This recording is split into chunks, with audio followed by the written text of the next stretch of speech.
New first at 4, the man who terrorized the Shelbyville community for parts of the 1980s will spend the rest of his life in prison.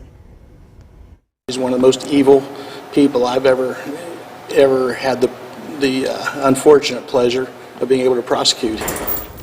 Today, a judge sentenced Stephen Ray Hessler to 650 years behind bars for a series of home invasions and rapes.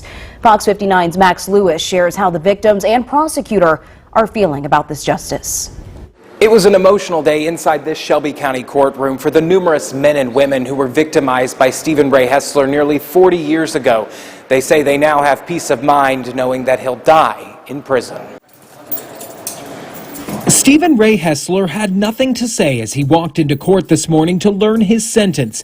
He was convicted last month for a series of home invasions and rapes in Shelby County from 1982 to 1985. Frankly, Stephen Ray Hessler is one of the most evil, cruel, sadistic predators that I've had the pleasure of prosecuting in over 30 years. Prosecutor Brad Landwerlin dubbed Hessler the coward sadist. He would break into his victims' homes at night while wearing a ski mask. He tied them up and stole some of their belongings before sexually assaulting them. As he became more in control, for instance, when one victim was tied up, hog-tied, handcuffed, that's when he decided to beat him. Investigators got a break when they sent a sample collected at his last attack to a lab that specializes in genealogical DNA identification. That result from that lab led to Hessler's arrest, giving peace of mind to many.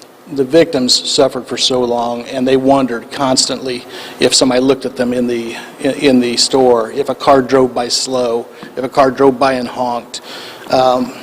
Anything out of the norm. Is this him? Is he coming to get me? Today, 8 of Hessler's victims testified about how what he did to them affects them still decades later. The judge called his actions monstrous and horrific before sentencing him to more than 600 years in prison.